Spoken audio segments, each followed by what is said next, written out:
All right, all right. Hello and welcome to MCU ATL's Beam Stream. Thank you everyone for tuning in, and for those who will catch us on the rewatch. For the new viewers, MCU ATL is an Atlanta-based fan club that specializes in movie screenings, fan events, and now Beam streaming. BEAM stands for Broadcast Examination of Arts and Media. So I am Leonard, and alongside me is the crew of Unit 1218. We got Jason, we got Mo, we got Bliku, we got Greg, who is also a founding member of MCU ATL. For those here with us live, feel free to interact, comment. We'll try our best to interact with you guys, share your comments, talk about your questions. And so, what we're going to do now is we're going to go ahead and get into the premiere episode of The Falcon and the Winter Soldier. Phenomenal start. But we're going to go ahead and start off with a recap of the premiere episode by our own Cap, Jason. What up? What up? How everybody doing? The show was good. The show was real good. But recap. So it starts out. Superman gets killed by Doomsday. I'm just playing. So I'm just joking. All right. So when we open up with Falcon and Winter Soldier, we see Falcon pressing a shirt. Looks like he's getting ready for a funeral, and that was the gut punch that all of us was waiting for. But essentially, he is getting dressed, and you see him pack up the shield that Cap gave him end of Endgame in the same little holster that Cap gave it to him in, and then it cuts to the title card. And you see Falcon. Apparently, he's been working with the Air Force for about 6 months. So this show takes place 6 months after the events of Endgame.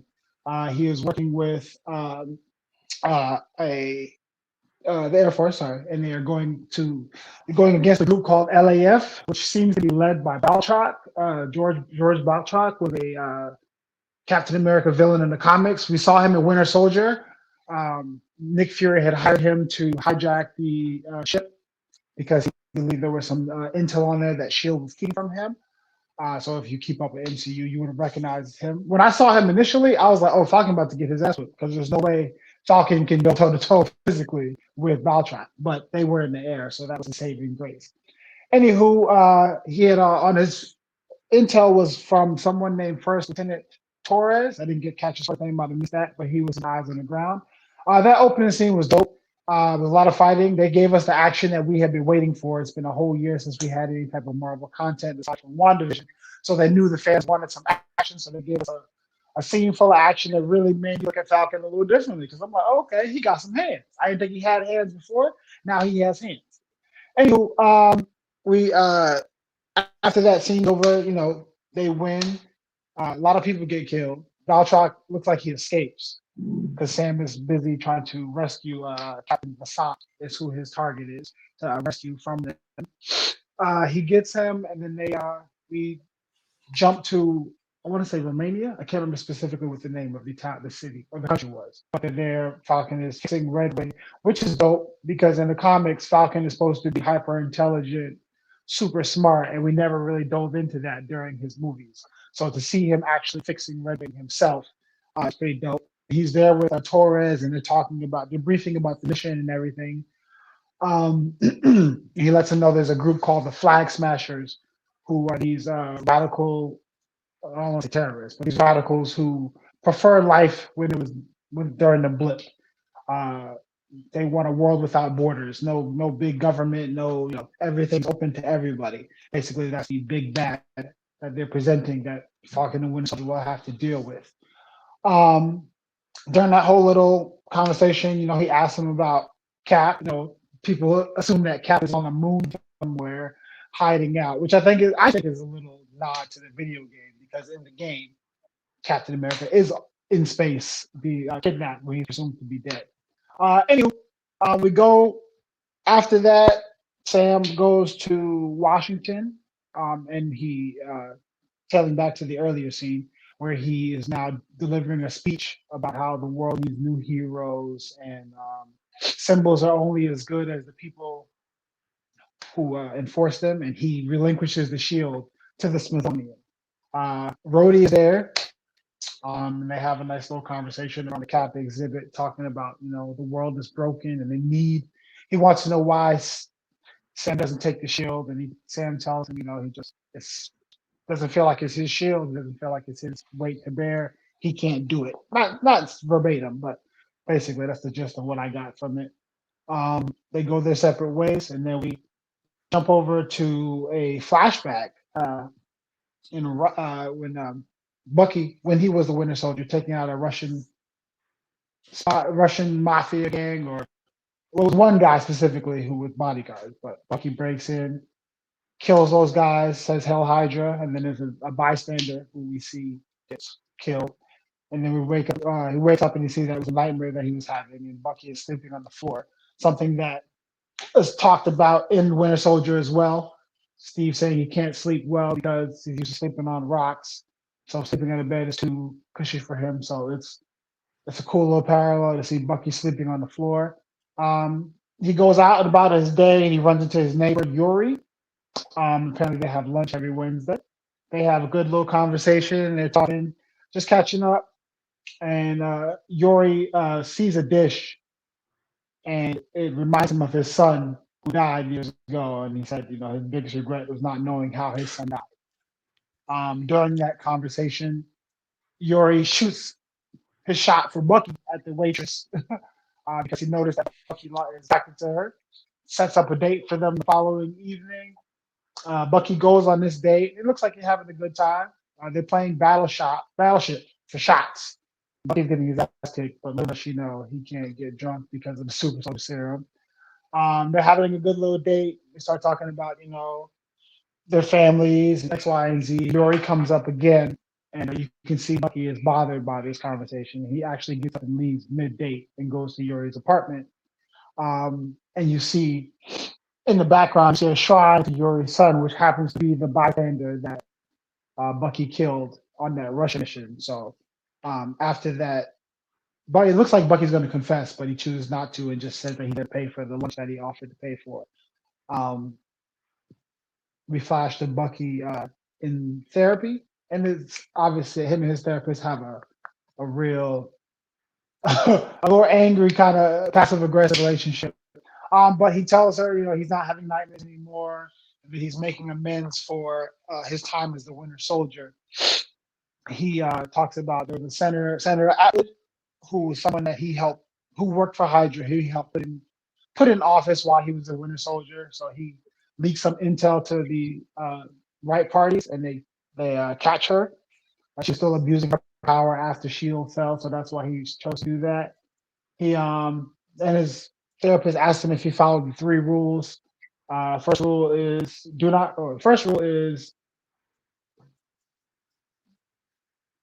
what was the first rule? I'm sorry, y'all. The first rule Do is do not nothing feed him illegal. after midnight. I'm just kidding. The first rule is do nothing illegal. The second rule is don't hurt anybody. And Bucky feels like that should be the first rule. And the third rule is he's supposed to say, I'm no longer the Winter Soldier. I am James Kenneth Barnes, and I'm here to make amends. And after he does that, and then Senator Atwood gets caught, he crosses the name off the list, and he has like a book of names in which he's trying to make amends for. And if you pay attention to if you see it or pause it like I did, you see Zemo's name is on that list. That's a little tease because we know Zemo's going to pop up during the show. After that, we go back to Sam, who goes to Louisiana, which I didn't know that Sam Wilson was from Louisiana, but I know Anthony Mackie is from Louisiana, so that was cool. He goes back home, sees his sister and his nephews. They have a fishing company or a seafood company, and they get into this whole little debate about because she wants to sell the boat because they're not making any money, X, Y, and Z, and they have this little brother sister going back and forth. And, it's weird. Sam's at home, and he's this big superhero, and you would assume that people would be like, "Oh my God, it's the Falcon," but no one really says anything aside from the little homegrown folk there that know him and love him. And they have a conversation. She wants to sell the boat. He says, let's take out a loan. And I think he's under the guise of, because I've saved the world, the universe, I get a loan, no big deal. And it's really cool how these Marvel shows kind of make it grounded in a reality, because when he goes to the bank, and the loan officer is like, "Hey, I know you. Aren't you an athlete or something?" Because every black person has to be an athlete or a rapper if they're famous, apparently. And they're having a conversation, and he tells him, he realizes he's Falcon, he's an Avenger. Um, and even though this Ben Teller doesn't care, he really doesn't care about what they got going on. He really is more excited about meeting an Avenger, asking him questions about his personal life.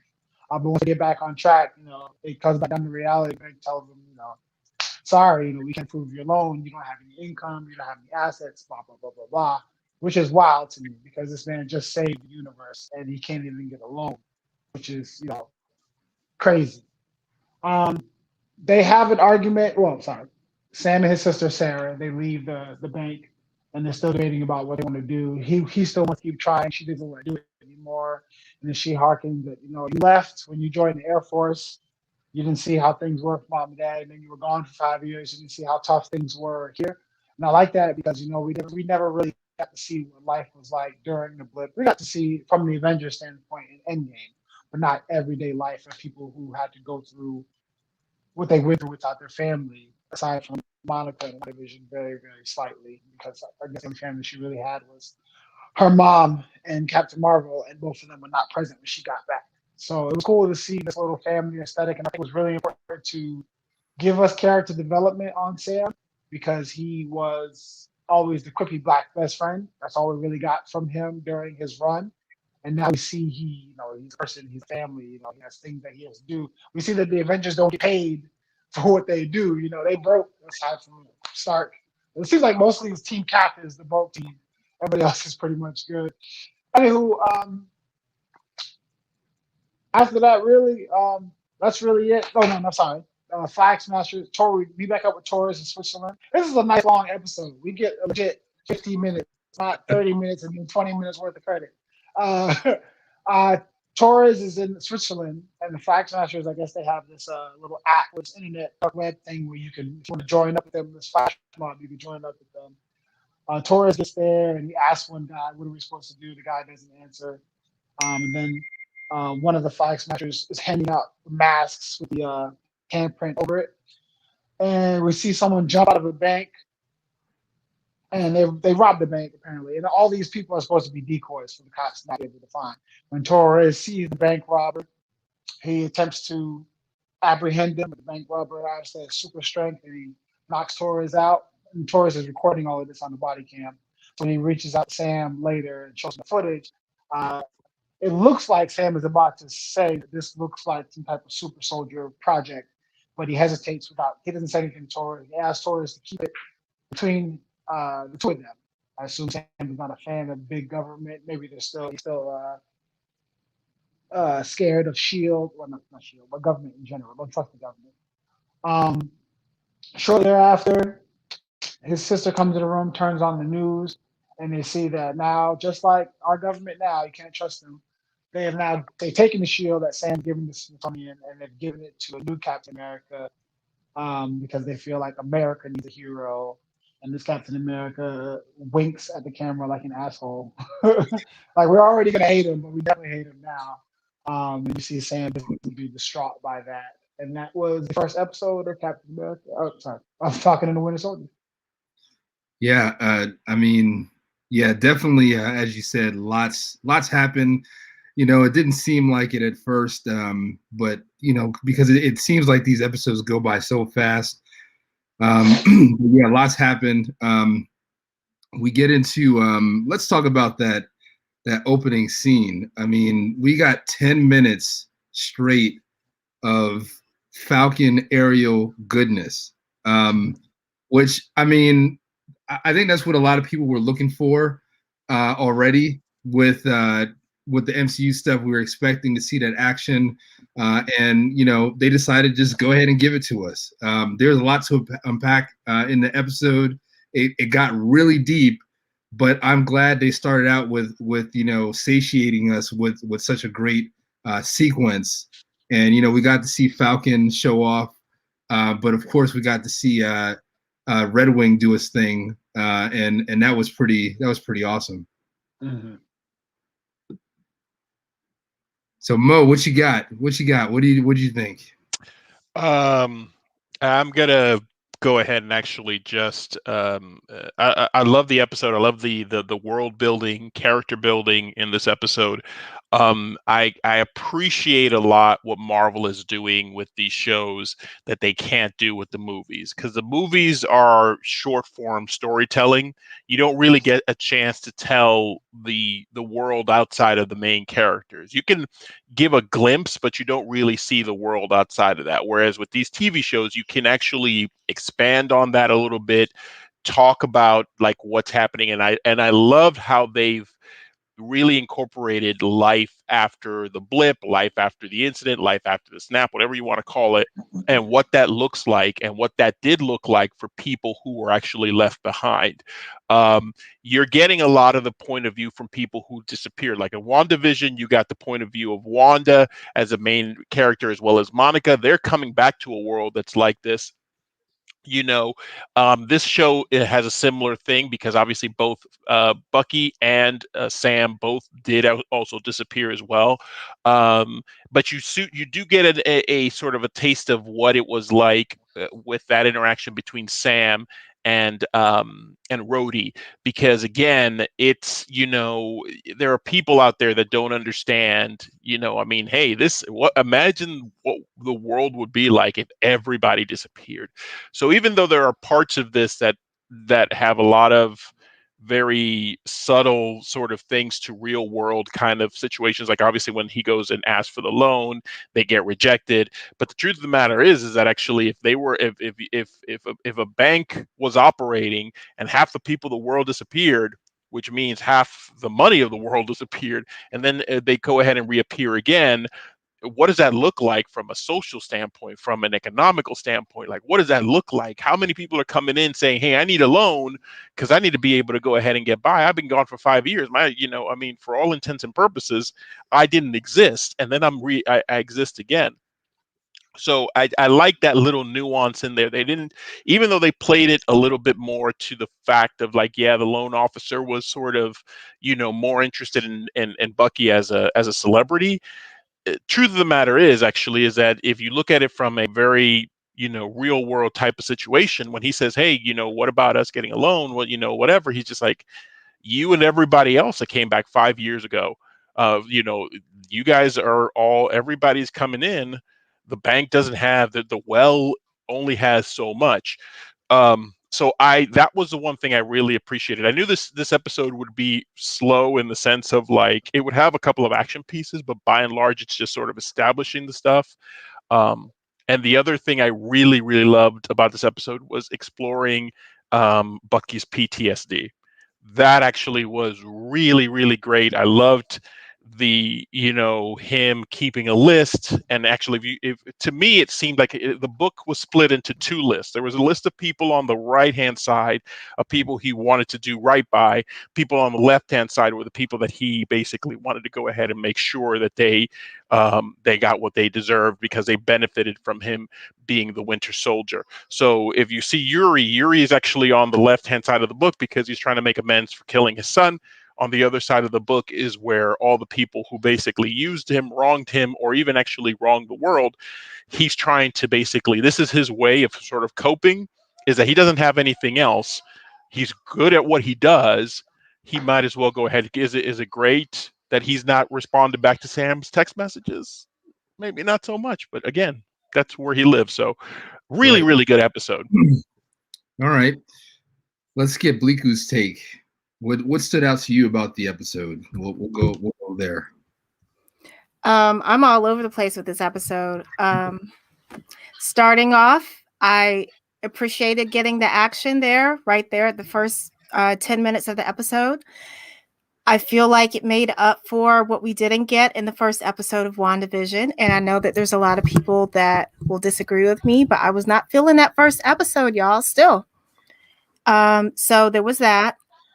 It was cool to see that they put a cameo in there. Don Cheadle was in there. So that was pretty cool. I was not a fan of him giving away Cap's shield to the Smithsonian.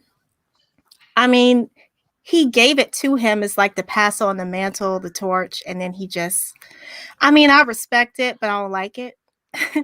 Right. And then I just thought it was kind of interesting how what's his name, Bucky, did this whole like Tarantino style Kill Bill list. Do you know? And it's like he's crossing off the names, and I feel like, is that what they're gonna do? Like, are they gonna kind of pull from that a little bit with the story? And I don't know if we're talking about the end of the episode yet, but I was triggered. Right. I was very triggered. I was that person screaming at the screen. The levels of disrespect. I couldn't handle it. It was, I got mad, closed the laptop, and walked away. I think that is a big, hefty, juicy topic, and we're going to spend quite a bit of time on that, because that's definitely spurred a lot of chatter and a lot of memes that I've seen recently. But hey, Greg, let's cut to Greg. Greg, what you got on this episode? Man, so the cool thing was you're coming off of Wanda, and you know, they kind of set like a pacing for Wanda, and then they started this off like by punching you in the mouth with a really, really great action scene. Like when you're talking about from a TV, I know it's not technically TV, but from, you know, an episodic, you know, I don't remember seeing very many action scenes that were done that well. You know what I'm saying? It really just set like this tone, and then it allowed you to like feel that rush. Okay, we're back to kind of what we're used to seeing, which is explosions and, you know, action. And then it allowed them to, you know, start pacing out how they were going to tell the story. So I thought that was great. I felt like Mo captured like some of my points. I really, as a son of a veteran and a grandson of a veteran and a nephew, I'm all of those things. And so that PTSD thing is something that, you know, we're dealing with, like, you know, families are dealing with, and that stuff gets passed down even to the kids. And so I really enjoyed that they're taking this time. They did it a little bit in Wanda also. They didn't really name it, but, you know, they talked about the repercussions from all these things. So you got to think about Bucky. Like, you know, he went, you know, from being, you know, basically a pawn, you know, murdering people, to getting a little bit of peace. He shouted out Wakanda. I like that. He got a little bit of peace. And then you go right back into war. You die, you come back, your homie gets old, like basically overnight for you. And so just, you know, like his brain and his, you know, his temperament right now is just all the way off. And I love that they were showing how he was trying to do the right thing. I love the interaction with the psychologist. You know, that kind of like that blunt, you know, because what they're doing, which Marvel does so well, is they're adding, you know, levels to these characters. So, you know, we got to kind of get, you know, more inside of Bucky. We haven't really been able to see his personality that much since the first Captain America, Right? You know, so I thought that was brilliant. The other part about it, because I'm always, you know, as a writer, you're always looking for metaphors and, you know, things that are happening inside of the show. And I think watching Sam, who they're finally starting to build out, which is great. I'm not going to shout out those other guys who just drop you in and, yeah, you're just a fighter and I'm supposed to like you. But yeah, so they're now giving the backstory. I thought his sister was awesome. I don't know if it was just seeing that much melanin on the screen. I don't know what it was, but I was like loving that whole dynamic.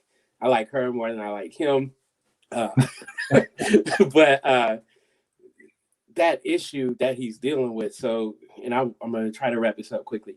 Yeah. But the issue of coming back from the war, like giving your life, you know what I'm saying? Because he literally gave his life to save the world. And then to have people kind of discard you, like, oh, let me take a picture with you, but I'm not gonna break bread with you. You know, like I still hold like a status higher than you. And as a black man, and again, the son of, you know, veterans, it's like I felt like that was just kind of like summing up. And even with all of that, he's trying to do the right thing, what he thinks is the honorable thing, you know, giving up the shield, only for them to give it to, you know, some doofy looking. You know what I'm These saying? fighting words. And to feel that. So it's like he's getting slapped in the face. You know, he's been slapped in the face multiple times only because he's trying to do what he's been told is the right thing. So I want to see him go off. I want to see Mr. Cuffs. Okay, yeah, I'm right there yeah, with you. yeah. And But then lastly, I just want to say I appreciated that too, showing him really getting down. Like that's the first time, that first scene. I think that's the first time where I was like screaming, like, "Yeah, go Falcon!" It's 3 in the morning, and I'm like, "Get him, blow it up!" You know? So Yeah. I Right, really 'cause- yeah, appreciated they had that. him on like Yeah. Iron Man levels. Like Yeah, really, yeah. you only He was- saw fights like that from Tony. So that was Right. pretty cool. Yeah, I Yeah. appreciate that because just knowing what they're doing, like they're taking marginalized groups and they're starting to help to kind of push you to the forefront, but they're not doing it just like other people where they just drop you down, you know what I'm saying, and you there, you know, it's like they're showing the build up, and Yeah. it was excellent. I would agree. Like that first episode, I left and I was just like, I'm not gonna watch it right now again, but I'm gonna watch it when I wake up again. Yeah. I just want to address something that you said. We did see some of Bucky's personality before the show because if I just watched Civil War again, Mm-hmm. and it's that whole interaction with him and Falcon where I think that's probably what spawned the idea for this show. Yeah. Because they did have a lot of back and forth. You could tell that they hated each other. They outright said it sometimes. So like, yeah, I when I say that, I'm just speaking more of because it was like quips, right? It was like little jabs, like one-liners back yeah, and forth. Where this, like, I feel like we got so much, not even dialogue, but just watching his expressions when he was sitting in that chair, you know, talking to the lady. Like we got so much. We saw like vulnerability that we haven't really seen, you know. So I thought it was just excellent, subtle, but really excellent directing. Yeah, and you also get a sense in this episode that expands upon that, like where their personalities diverge, like where they are, how Sam is, and how Sam actually is sort of, a little bit more impulsive, a little bit more. Whereas Bucky's always had to be methodical. He was programmed to be very methodical. This is actually bam, bam, bam, bam, bam. So it's very interesting to have this first episode really sort of talk about, hey, this is what these guys are separate. Like this is you're getting a peek into what these people are like. You see that Bucky has no real interest, or not an interest, but basically like it's hard for him to integrate himself into the world. Like he's 100 and something years old, and he's out of touch because again he's a man out of time, but he's also out of touch because again he is a programmed assassin that basically had his personality, his demeanor, everything just stripped away from him, and now he's having to rebuild all of that up again. And then with Sam, you do get to see, especially with his interaction with his sister, which again, I thought that the casting and the dynamic and the chemistry between him and his sister were really, really good. Like you really felt like this was a brother and sister, and the kind of conversations that they would have as, hey, this is what I want to do. I'm the big brother, and and the sister's like, no, you weren't here for this whole time. I've had to hold it down. So it's a really, like I said, I got to give credit where credit's due when it comes to Marvel. The action stuff is great, and don't get me wrong, I love action pieces. But I'm not as invested in the action pieces unless there's something with the personalities, the context, the stuff that has to make it where it's invested for you to be like, wow, man, it's hitting me on these two levels. It's like, yeah, it's getting my adrenaline with all this action, but it's also like making me, say, you know what, actually, these are real flesh and blood people. These are not sort of like, this is not a, and I'm gonna bring this up because every time I have to, this is not the bad guy from WandaVision, who I think was super super super two dimensional. I'm a bad guy. Right. I'm a bad military guy, and I'm like, that's not two dimensional to me. That was the one thing that sort of took me out of that show. Whereas here, I feel like actually they, so far at least with the protagonist, we'll see what they do with the antagonists and the villains. But they really do feel like real people. Yeah, I agree. And specifically, really expanding on Sam Wilson's story. Growing up, reading comics, you will see, in the bios or the little, superhero cards, oh, Falcon, AKA, or his real name is Sam Wilson, and his height, his weight, and he's from Louisiana, but you don't feel it, right? It's just there. And so now we're getting something. I mean, even I say the superhero cards and stuff like that, but even in preceding superhero movies and TV shows in the genre, we don't get that sense of grounding. We don't get that sense of home. And I mean, it was definitely great to see him go home, and not it feels right. It doesn't feel like what Greg said. He's placed there. The interactions, the culture, it feels right that he's there. He's home, and you see his interaction with the other people who probably knew him since he was a boy. You see the interactions there, and then of course, Sarah Wilson. Yeah, she's a superhero in her own right, given her story. When we talk about the blip and holding all of that down, and they illustrate, like you said, even the banks had trouble being institutions, and you have this woman who was not only her story would be remarkable in just normal circumstances, but during a universal catastrophe, she held it down, and they're there, and they're still surviving, and they're doing their thing. I mean, that also tells you, your family and your roots tell you, they influence you as a person. So we see how, even though Sam could not be around as much as he could, we see the type of people that he comes from. So that's great character development in itself. So I definitely love that aspect of the story for sure. Well, yeah, I felt like if the entire first episode would have been action, that would have been whatever. It's like they never really gave us.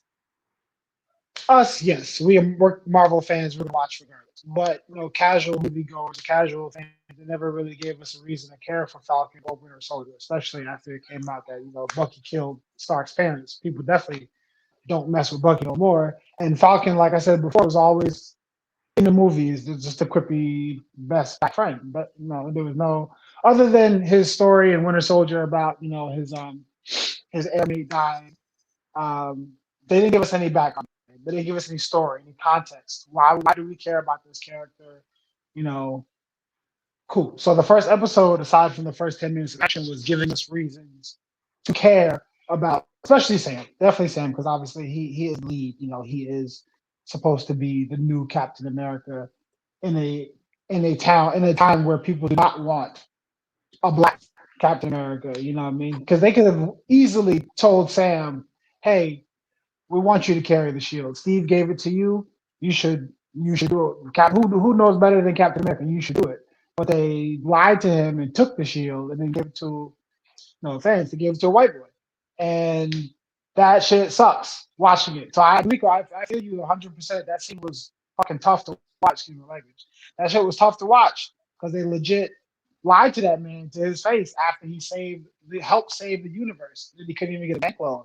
It's just like it's comic books, but it's also social commentary obviously aside from the superhero stuff, about how blacks are treated in America or the world for that matter. So it just was really rough to watch it. So if you're a black person, not even a comic book fan, and you watch this episode, I don't see how you could not invested in the story.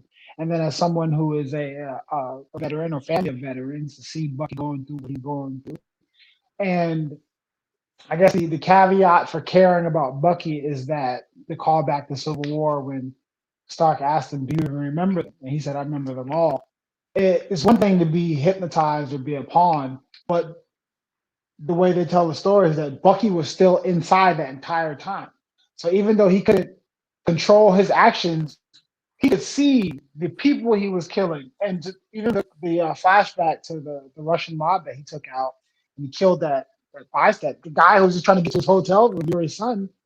Who knows how many bystanders were in the general area when he was doing his missions and got killed?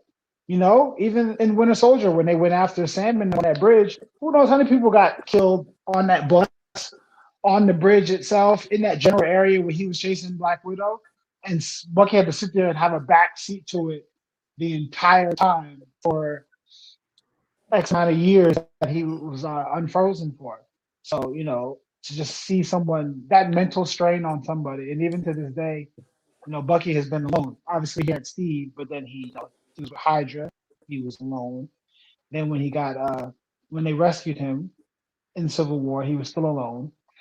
Even in Wakanda, he's there, but you're one white person in the entire country. You know what I mean? You don't know nobody there. The one guy that you do know there kind of don't like you because he thought you killed his dad. So you're like, he's probably hanging with Shuri the entire time. But he's still alone. There's no one there with shared life experience. There's no one there he could talk to or confide in, Yeah. And then But they I will. freeze him. Go ahead. But I will say, actually, he did mention actually to the therapist how he found peace, at least in Wakanda, which I think Yes. again speaks to and if you put it in the context of timeline, like how much time did he spend with Steve? You really like think about it contextually. You have the Winter Soldier at the end of it.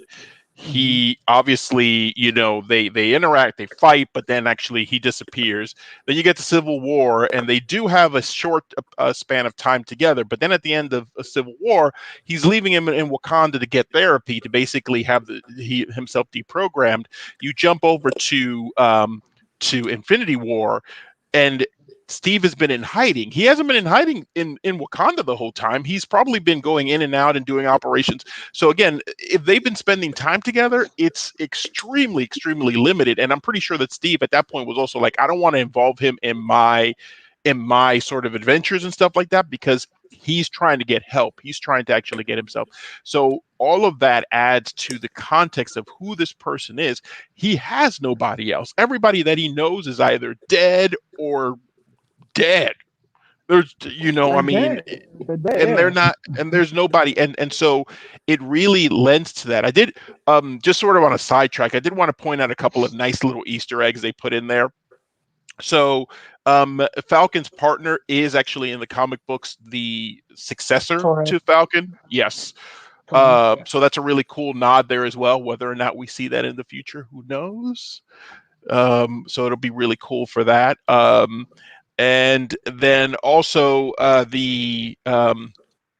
think they changed the gender of Flag Smasher, the main antagonist. I think they switched the gender over, so it speaks a lot to something that Greg and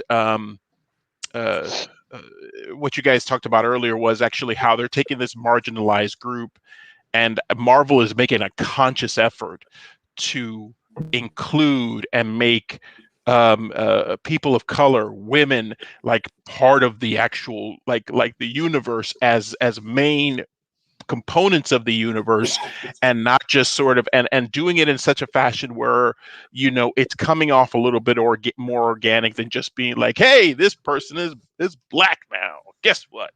No, they're doing it actually, and they're taking characters maybe actually that already exist and putting them in the forefront, saying, hey, this character, this show right now so far has had a lot of diversity so far already, in this show already has a lot of diversity, and that is fantastic. I give props to to them for what they've done so far with the show in that regard. And I would just jump onto that, like, because I think sincerity is a real word right there that I appreciate about them, is that they're not. It doesn't seem like it's just checking a box with MCU. Like, it doesn't seem like, oh, we got a black guy. Like, they even gave Nick Fury more of a story in Captain Marvel. So it's like, I think that it's really important, because the people that are consuming this stuff, let's face it, a lot of what we understand about other cultures, we get from the media, right? From TV, from, shows, all that kind of stuff. So just showing the complexity, man, like adding depth and, and levels to the characters, it puts you like in a different world. And it's special. I had to mention, I just shared a meme in the group. If y'all want to look at it, but they're talking about how Tony Stark had these dudes out here needing 2 jobs. Like, did that not bother you? I know, Leonard, how you feel about Tony, but did that not bother you that there was like no type of backup plans for these people? Like, wait a minute. No, let's backtrack. How do you feel about Tony, Leonard? I feel like you need to know this. The shots have been fired. I love Iron Man. What are you talking about? He wants to be. Everybody that knows me, I think, knew that I love Iron Man. Yeah. Okay, I was just like, wait, is this? I thought he was saying something else. Real shady Tony Stark? That's his guy. Okay. So it's like, would it not have been a cool thing to maybe put some money in the escrow or something like? Listen, I mean, I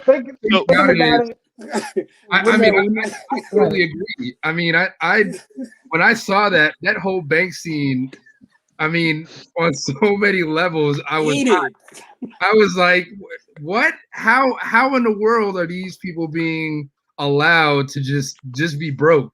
Hey, I know, you're saving the world and the universe. I gotta turn to wood chips for you, man. Right. Wood chips. And then, I mean, Stark upgraded Falcon's armor at one point, right? I mean, he really touched everybody, but you mean to tell me this guy is struggling on the side and there's nothing for him, So I will say, all that stuff went up on eBay. Everybody was selling off his gear on eBay after he passed. That part's not in the movie because they probably couldn't get the licensing right.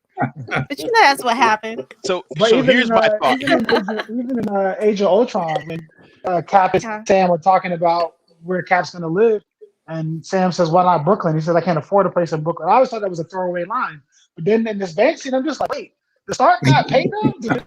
Like, I see Natasha and Cap and Clint, they work for S.H.I.E.L.D. So they probably get checks. But I'm like, damn, does anybody else get paid? Is that broke? Well, see, here's the thing. I would say that I would counter to that. There was a facility. There's an Avengers facility. And there's also a throwaway line in actually Age of Ultron as well, where basically, Tony's like, hey, I'm paying for this facility. I'm paying for the stuff. I don't want you to throw coffee grinds into the disposal. And so basically that's telling you right there. Tony's like, listen, man, I ain't gonna pay you, but I am gonna go. I'll give you room and board, and I'll give you and the fridge will be stocked.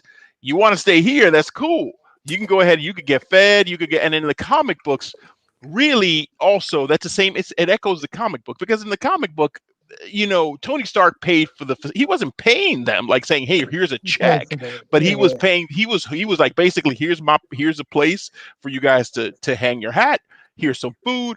Now, if you want to go to the club afterwards, that's on you. You figure that out. But if you want to stay here, have somewhere to sleep, have a sandwich, cool, avenge. But if you coming out later on talking about, hey, listen, man, I got to have a sandwich. Can I have, I get some cheese on my sandwich? If you pick up a gambling thing or whatever the case is, that's on you. You got to figure that out, bro. I can't be covering that. Okay, so now what is Pepper doing? because Stark Industries is still up. What is Pepper? She's just She's the showing one running cash? those eBay auctions. Hello. Man, Pepper, She don't be had trying to access to all don't be that talking stuff. no smack about Pepper. What Pepper is she is right doing? now Is she still running the corporation? she's running the show and she's having to be a mom on her own, man. Nah, She leave ain't Pepper running out of nothing, this. man. She He on brought her an up. island. She probably bought an island. She's like, I'm finished with all of this. I'm just gonna swim in my money like Scrooge McDuck. Like, no, man. Listen, Pay them people.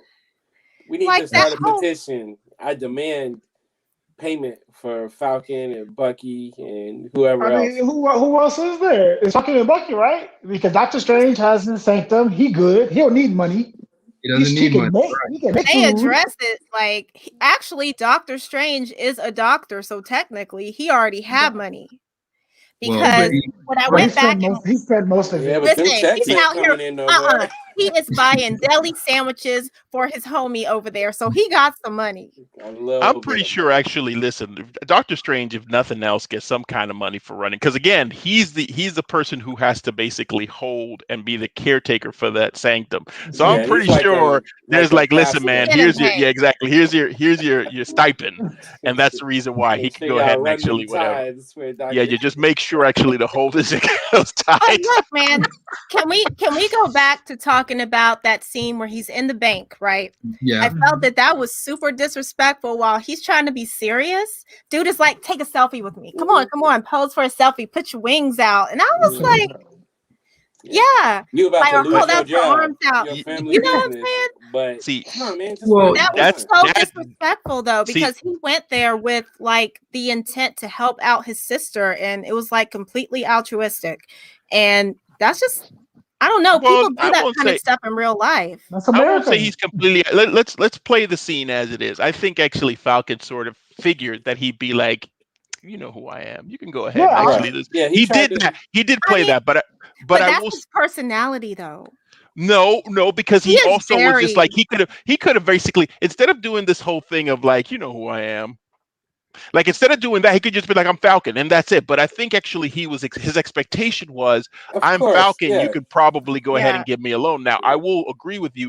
That scene, more than actually the end scene of the show, was what triggered me, because I feel like to your point, you're right. That was extremely disrespectful to be like, and that's the way it actually is. That if you're a celebrity, whatever, it's just sort of like, hey, take a picture with me, whatever. I'm still gonna dismiss you. You're just a piece of meat. But look at my friends and look at who I got to take a picture with. Look, it's ludicrous. It's Mike Tyson, and that's the difference in. Did you just say it's okay? Go ahead. I just picked two celebrities at random. I know. No. When you said it's ludicrous, I didn't know you meant ludicrous. I thought you meant like, yeah, okay. And then I said Mike Tyson afterwards, where obviously everybody's like, it's ludicrous. Yes. Yeah. Okay. It was all synced up. I thought it was brilliant, Mo. I got you now. No, I just had to do a double take right quick. Yeah, that same thing on the bank scene. And I'm gonna relate personally to it. Okay, so Falcon, yes, he did expect his personality and his exploits as a Falcon to help him, get a little bit of leverage in that situation. He did have all the diligence though, as well. He had everything to back him up that he needed to. And I mean, I know personally in situations, especially over the last couple of years myself, I mean, I feel that I felt it because I feel like personally I bring a lot to the table in situations that I'm involved in business wise. And, on paper, resume gleaming, it looks great. I have a lot of translatable skills, but there always seems to be some technicality. Hey, you're amazing. You're great. You're outstanding. But, we're looking for someone that, has this particular aspect of the skill versus what you have, which is BS. That's garbage. That happens. And as she said, they're moving the bar. It's funny how things seem to tighten up when it involves us. That's what she said. And I feel like there is that bar, It's a and great line. Also, I'm sorry. Yeah, That was a it great Right. is. line. Yeah. right. I mean, very true, and I know a lot of us here can relate to that, and it gets tough sometimes. Yeah. And so the Spellman guy, the that's writing and co-directing, Mhm. what's his name? I was worried about him because apparently he had worked on Empire. But you know what I'm saying? I think that first episode really, really, gave me room to have faith in this story because of lines like that. Like that's a line that we feel in our community as a whole. I feel like I'm qualified, but there's always something. And the truth, I guess, from being, like on the other side of it, typically, man, when they put jobs out, they kind of already know who those jobs these days, those jobs are already, specified for someone. One of the things I wanted to ask, because I don't know how long we're going to be on here, Probably the about 10 more Flag minutes. Smasher guys, like, is this metahumans? Is this super Oh. serum, or Oh. No. did It's super Wanda serum. introduce mutants into? Listen, I think it's super serum. Hey, Here we see, go. I Tell you was trying why. to get my All right, joke Blue Pill, out. go ahead. Tell Go us. ahead. I had it. She ruined my joke. Go ahead, guys. It's over. It's over. It's all right. It's all right. Go ahead, Bleagle. Go ahead. Leonard Go ahead. laughed. That's all I needed. I picked up. It's okay. Go ahead, Bleaku. Okay, so anyway, no, I was gonna say the reason why I think is that is because you know how like in WandaVision during the credits they had little Easter eggs sprinkled throughout there. Mhm. They had like a little vial that looked like a serum. It was like a little syringe kind of Right. thing. I saw that. So Yeah. that's why I think that it's going to be a serum. So here's my thought, piggybacking on your statement there. So calling back to Civil War, we see Zemo go and take on, well, actually go into the vault and just completely take out all of the sleeping agents that had the serum in their veins. I think he did something there. I think he might have extracted some of their blood to either recreate or use or repurpose for that effect, use on himself or use on others. He may be involved in the Flag Smashers as well. Who knows? But there's clearly abilities there. So, and they had to get it from somewhere. And I believe that that may be a viable pathway. I'm interested to see actually what this. I mean, if this is the portion of the show where we're speculating. Yeah. All right. So apparently, I think actually that maybe perhaps Zemo is a red herring and that Zemo is not actually a villain, but that's just me. To the point of if it's super serum or what it is exactly. Obviously, there's something that's enhancing these people because, again, in that scene when they're out in, what is it, Prague, Italy, wherever, and the guy jumps out of the window, does the superhero landing. Obviously, these are people that are enhanced. These are people that actually have abilities outside of the normal ability, super strength and stuff like that, maybe a little bit more resistance. But my thought is that maybe Zemo is not the bad guy.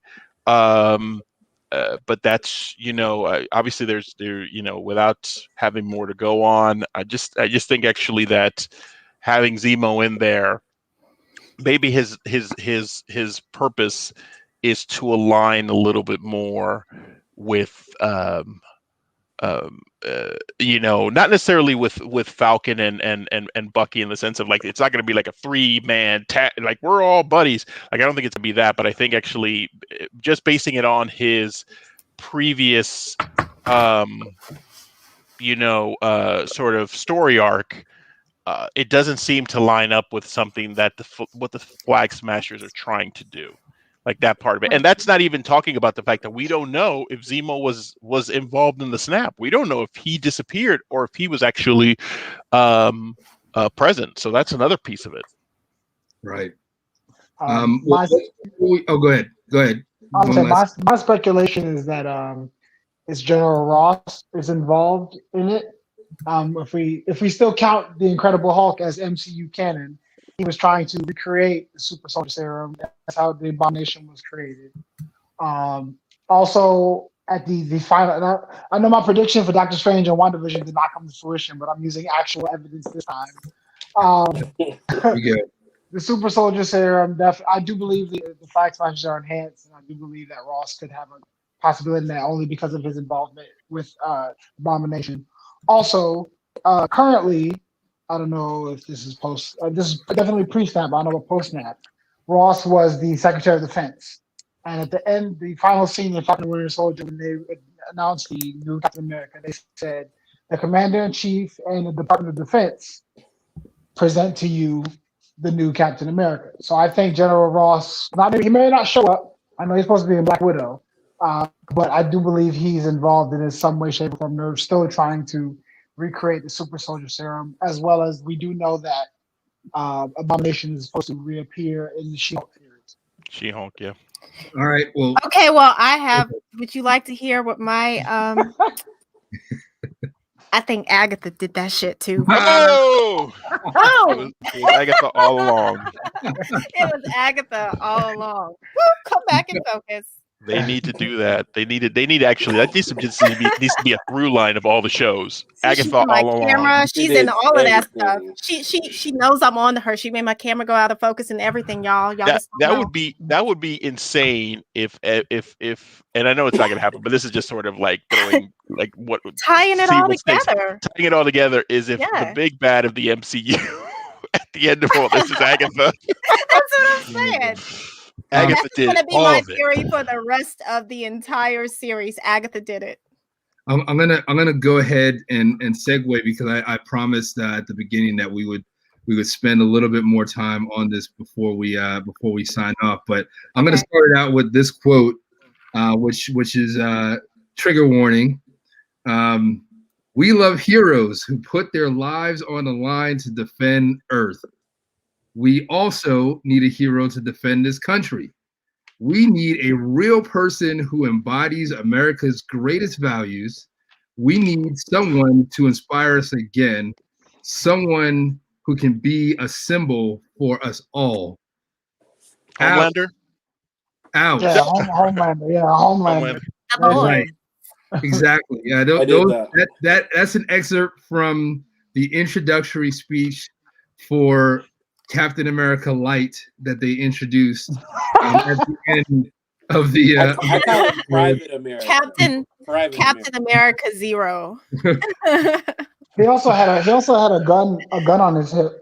He did actually. He was Right. he came packing. He came packing. And Cap never needed a gun. I'm like, No, the it's soldier. Nazis. He did use it against the Nazis. Well, in the first, He didn't need it. He didn't need it though. Well, we're talking. She's referring to modern Cap though. Yeah. You know? okay, Yeah. all right. I was Yeah. gonna say because you know. No, old school Cap. Yes, I'm just. Oh, yeah. We're talking about MCU. MCU And there Cap. have been times where I've seen him, but I'm just saying he didn't need it. I was about to say in the first Avenger, he comes in breaking down a door with Yeah. shield in hand, popping Right. caps, popping Yeah. caps left and right. So That's yeah, what he I didn't knows. say always, but I'm saying he doesn't need it. I'm actually surprised that or not surprised. Let me not say that because it actually it follows a through line of what they're trying to establish with this show. But obviously they don't name him U.S. Agent, and U.S. Agent actually is U.S. Agent. But in the comic books, John Walker was actually, or as his friends call him, Johnny Walker. He actually was Captain America. He was actually at one point he did take up the mantle of Captain America. So that follows, at least in the comic books, the same way, although he was a little bit more of an extreme version. He was a little bit too what's the word, just perhaps a little bit too fringy, a little so a little cracked up there, but yes, he's the ears aggravated me. Yes, the ears were a little disjarring. I'm not gonna lie, popping out of the helmet cowl. But I don't know if you guys knew this. Did you guys know that this is Kurt Russell's son? No. Who is? Who Yeah. is? The actor playing John Walker is Oh, Oh, is Kurt Russell's son. So technically, this is Ego's son. It's all connected. full Wow. All circle. of it. Connected. Full Okay. circle. It was Agatha all Agatha did along. that too. There you go. That's Well- that's my MO for the rest of the series. It's Agatha. Yeah, to that quote, man, like if they hadn't already stabbed you in the gut and turned the knife, you know what I'm saying? That you know, that speech, I was like, you know, it's 4:00 in the morning. I'm like halfway into, like, I'm already planning my dream, and I had already felt like I got enough. I had already got enough of an episode to where you could have stopped it. And then I'm like, wait, what? But I think I slept with my fists clenched up. Like, I'm not gonna lie, that did give me it is a trigger Like, warning. It is a trigger warning because that speech sounds very Trumpian. Trump, Like MAGA, something MAGA, we would MAGA, hear. Yeah. sort of, yeah, like basically, like that was, and I know that they intended to do it that way. It was very much a very, hey, we're going to intentionally say certain words, and not necessarily in the same sequence, like great and America and make, and you know, and let's put them all in there, and you'll figure it out that this is actually it. And then actually his little wink and nod at the end, like sort of like, That wink. that's That right. wink was the most evil Oh thing my we've seen, God. boy.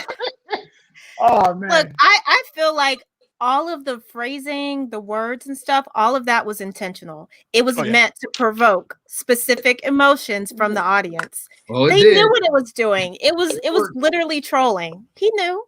It did. I was like, give me Feige's contact info. I needs it. We gotta talk. Can we rewind a little bit to Greg playing out his dreams? How does that process? What is that process like I'm a writer, man. Like, I suggest certain things to myself. to yourself? Yeah, hopefully, you know, the dream will go the way that I want it to. Doesn't happen very often, but every once in a while. But this one, it didn't happen because my 'Cause you went to fists were sleep clenched angry. up. I had too much tension. Some people have Yeah. lucid dreams, man. Just Yeah, it's yeah, all it's all inception. All of Yeah, it. You yeah. basically can control your own stuff. You can't control what happens in your dreams. I just need to be able to do better in the life. Well, all right. What we're gonna do now is we're gonna go ahead and give our overall review in score form for the episode. And you know, any closing thoughts you're welcome to give now. I'm gonna start out with myself, and you know, we'll kick it to Jason, and then you know, we'll go to Mo and Bleeko, and finally Greg in the order of how we appear on the screen. But according to a lot of the things that we touched on today, you know, I think we got a great blend of character development, just enough action, and a lot of emotion in the show. And the way we're feeling, them bringing us in is to me a hallmark of a good show. I'm gonna go ahead and give this episode an A- personally. What about you, Jason? It was a good episode. Like I said on our previous WandaVision recaps, I love story, so I like the character development. I love the character development; it's definitely necessary. Marvel is good at not necessarily hiding, but putting social commentary into their products as well, to equate the times that we're currently living in. So that was, even though it was frustrating to see it, so it was real, and it gives you a sense to gives you a chance to really connect with the characters. These are fictional characters. They're superheroes.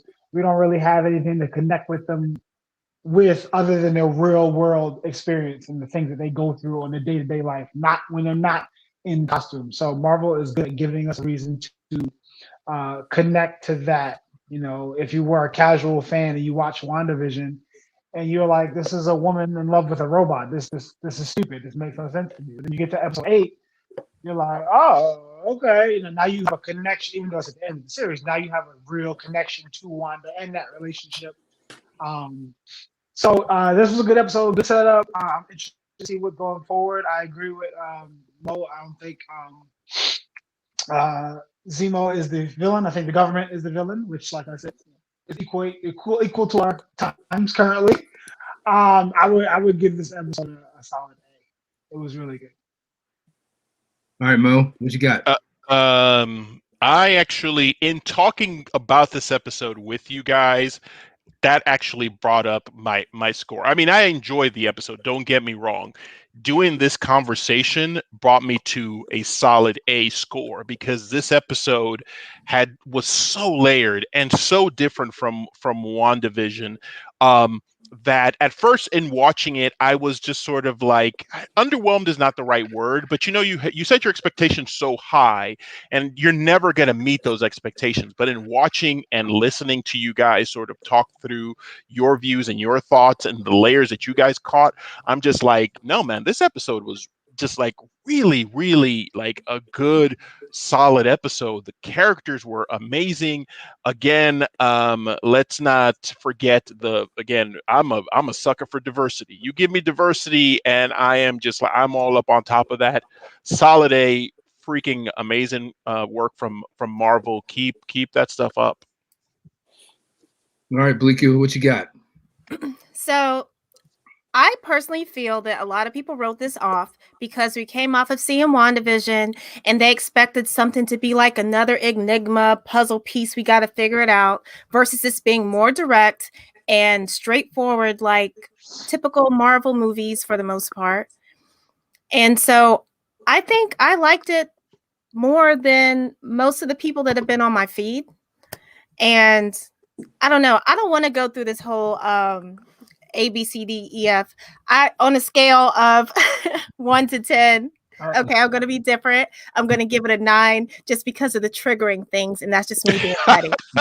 But that's good story writing. The fact that you're triggered, makes you want to watch 9.5 because you want to see that guy get punched. You see that, and you're like, I'm going to watch this show just to see that guy get his comeuppance. It's true. I mean, that does make me want to watch the next episode to see what happens to the guy. And I think it was solid. I really liked it. It's not every show is not going to be WandaVision. WandaVision was good because it was different. But if you started using that same formula for every show, then it would get old, it would be redundant, and it wouldn't have the same impact. So I'm sticking with my 9.5. All right, Greg, what you got? Well, since I didn't know that we were able to, change up the scoring system, that's what I'm going to prefer to use the Richter scale. No, I'm going to follow directions, unlike some people. You know what? So I'm going to, I hate doing it, man, because, Luke Cage. All right. Stop. No, that's just it's always gonna stick in my head, right? No. I want to hear. Wait. No, I have a vested interest. Luke Cage, tell me, because I have a vested interest. Tell me. Right, so Luke Cage, it was moving along. It was, pretty beautiful. All this cool stuff was happening.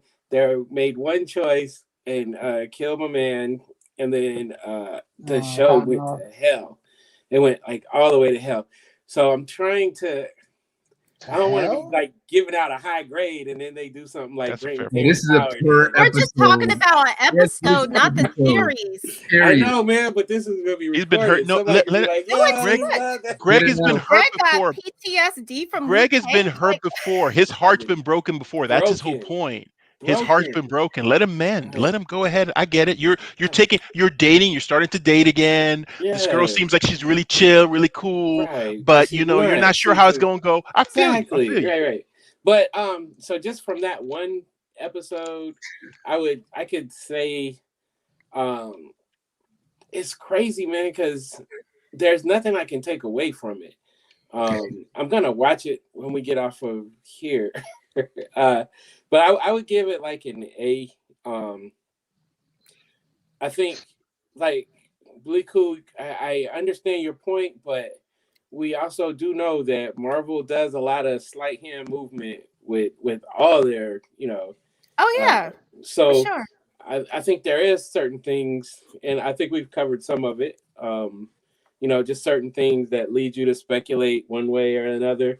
Yeah. I personally am not going to do the speculation after that Wanda debacle. Mephisto. I had the intellectual humility to say that I may have been wrong a time or two. What? So yeah. So I'm just gonna. We're recording this, right? Okay. I've been drinking. No, I've been drinking. but no. So I can, I could say an A because there's nothing I can take away from it.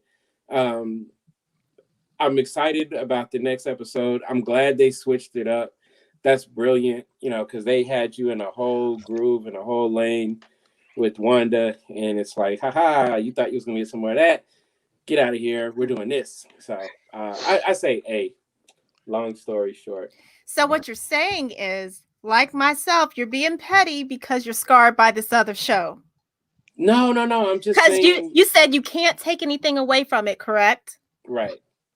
But I'm not giving it an A plus. I'm giving it an A.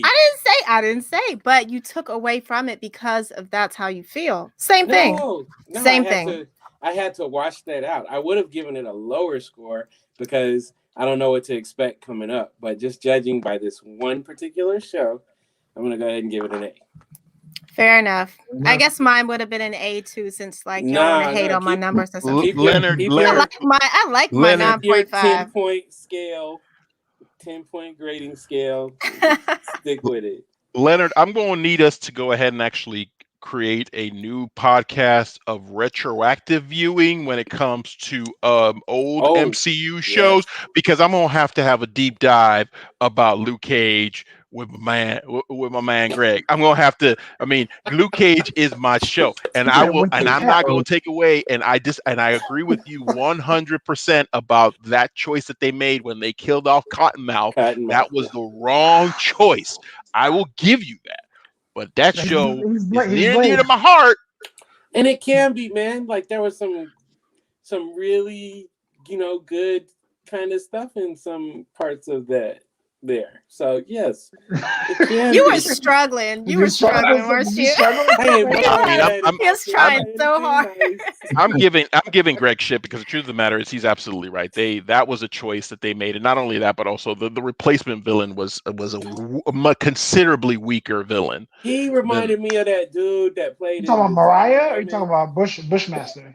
No, not season 2, season 1. We're talking about actually going from Cottonmouth to Mariah. No, to what's his brother? To Copperhead. Copperhead. Oh, yeah. Oh, God. Like you had Mahershala Ali come into this role and basically crush it to dust, and then turn around and be like, "Nah, man, we're going to go ahead and take this man out of here real quick." I promise you, I thought it was the dude. Do y'all remember that show, Designing Women? Do you remember the black guy on there? That's what I thought that was, man. I was like, "What is going on?" You talking about Holiday from Hollywood from Mannequin and stuff? Mannequin, same yes, that's him. But seriously, Leonard, we need to go ahead and do a retroactive viewing of some of these shows. I mean, obviously we just started this with WandaVision, and we got a lot of content coming this year.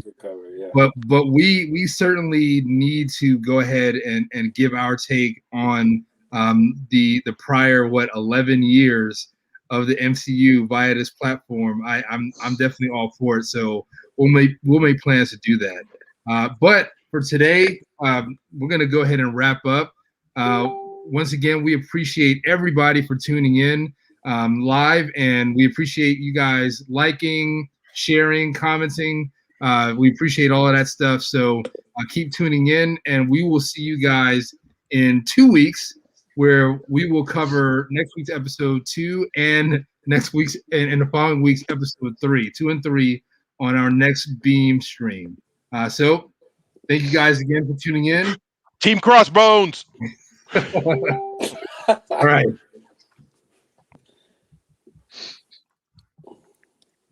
We lose the boss. We're still live.